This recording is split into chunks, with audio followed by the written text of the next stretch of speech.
শনিবার ২ লক্ষ টাকার অধিক মোট ১৯টি মোবাইল উদ্ধার করে প্রকৃত মালিকদের হাতে তুলে দিল আমতলী থানার পুলিশ। ফলে সাধারণ জনগণের কাছে আস্থা ও ভরসার নজির গড়ল আমতলী থানার পুলিশ।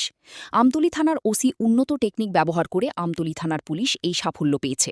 হারিয়ে যাওয়া মোবাইলের মালিকরা গত কয়েক মাসে থানায় কিছু মিসিং ডায়েরি করেছিল, আর সেই ভিত্তিতেই এতগুলো মোবাইল উদ্ধার করা সম্ভব হয়েছে।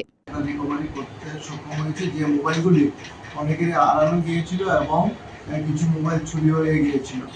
এখন পর্যন্ত আমরা টোটাল ৬২টা মোবাইল, জানুয়ারি থেকে এখন পর্যন্ত ৬২টা মোবাইল আমরা উদ্ধার করেছি এবং বাকি যে মোবাইলগুলি কিছুদিন আগে আমরা তাদেরকে প্রকৃত মালিকের কাছে হ্যান্ডওভার করেছিলাম। আর আজকে আমরা ১৯টা মোবাইল আছে যেগুলি আমরা উদ্ধার করেছি, তা প্রকৃত মালিকের কাছে আজকে আমরা এগুলি হস্তান্তর করব। মানুষের শখের কারণে বর্তমান সময়ে সবাই দামি দামি মোবাইল কিনছেন। মোবাইল তো কিনছেন, কিন্তু তা রক্ষা করতে পারছেন কি? ২ মাসে ৬২টি মোবাইল উদ্ধার করার ঘটনা স্বাভাবিকই প্রশ্ন তুলে নিজের জিনিস আদৌ যত্নে রাখতে পারছেন কি?